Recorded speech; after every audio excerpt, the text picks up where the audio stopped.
Hey guys, I'm Arun Janardhanan. Some of you might know me. Others, please click on my LinkedIn profile coming up here if you want to know who I am. Essentially, a master's and PhD in computer science and engineering from the US back to India to be closer to parents and raise my children with grandparents. I have an 8-year-old and a 3-year-old.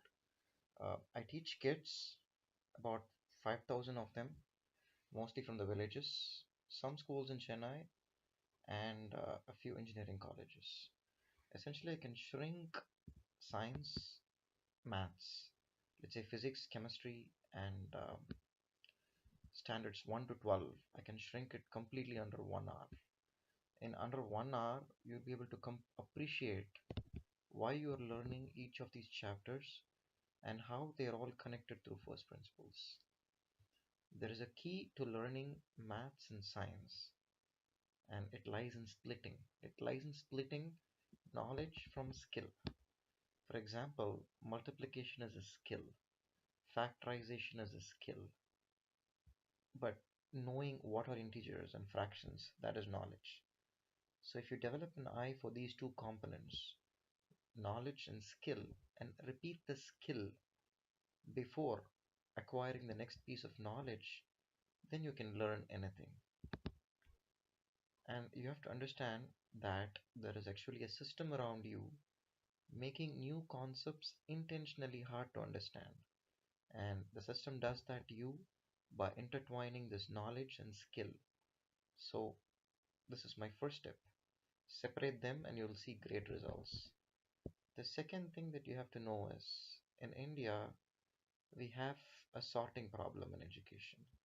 There are far too many intelligent children like you and far fewer seats in all these IITs and NITs and VITs and so on. And so, a big market, if you guys can be sorted somehow, there is going to be a very big market. How do we convince smart children like you that you're not suitable for a specific institute? How can we convince? One, keep a timed exam, an exam that is timed. There is no real world problem that you will ever face in which a problem set has to be timed. How many times have we had to integrate or differentiate given a time constraint?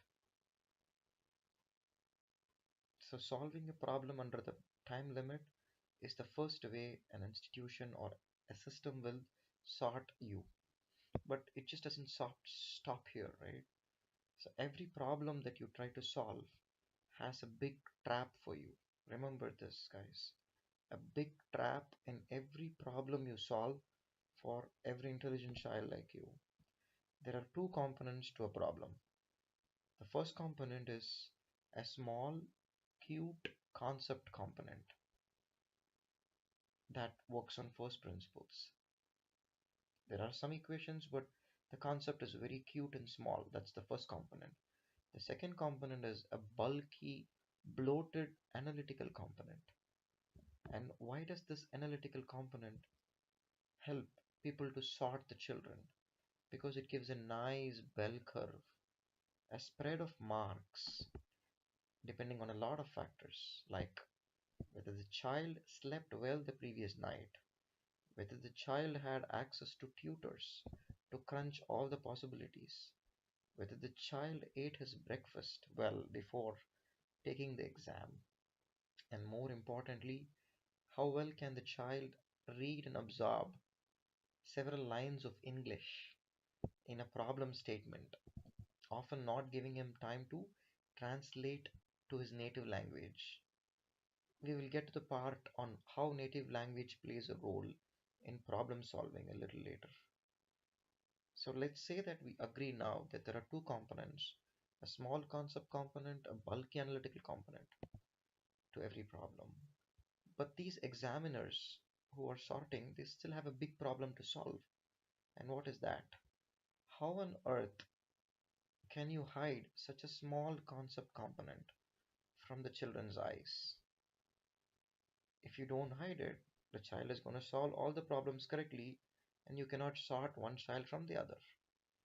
The answer is inject formula into your system when you are very, very young, roughly 6th standard or so, and convince you that plugging numbers into these God given formulas is sufficient. Come on, guys. There is no reason for a child to get comfortable with all these equations so early before knowing how they are derived. Eventually, they are laying out traps for every child as the number of formula goes up, which trap is applicable to which child, therefore getting a nice bell curve distribution of the marks. Well, how can we solve this problem now? We know these things exists. How can we solve this? First thing is theory and practice have to blend in education. And how can it blend? For every 5 pages you turn to learn theory, you need at least 5 hours opportunity to tinker with the concept using your hands. You have to use your hands to build something. Back then, there were no resources to actually do that, but now every child could be given access to some basic things that explain maths, physics. I'll explain to them in another video. The second way to solve this problem is appreciate the difficulty to learn how things work in English as a language rather than in the spoken language. The language spoken at home sometimes provides a natural intuition to the problem that English completely hides to the convenience of these examiners. Simply, the third thing that you could do is if you follow one and two, you will simply crack the education system by splitting the concept into by splitting the problem into a concept and an analytical component. You maintain simple cheat sheets. You empower yourself with study buddies who will bring the analytical angle to you, the rigor to you. You leave no combination of the problem unsolved, and you will all just crack the system. And I am talking to some very important people on the changes that education needs from today onwards. I will be reaching out to you through your trusted channels very soon with very concrete plans, and everything is at absolute free of cost. Thanks for watching, guys. And a final note before I conclude: as a smart civilization, we have thrived by elevating wisdom, knowledge, education to the status of gods and goddesses. But in the last century or so, we've somehow lost the plot,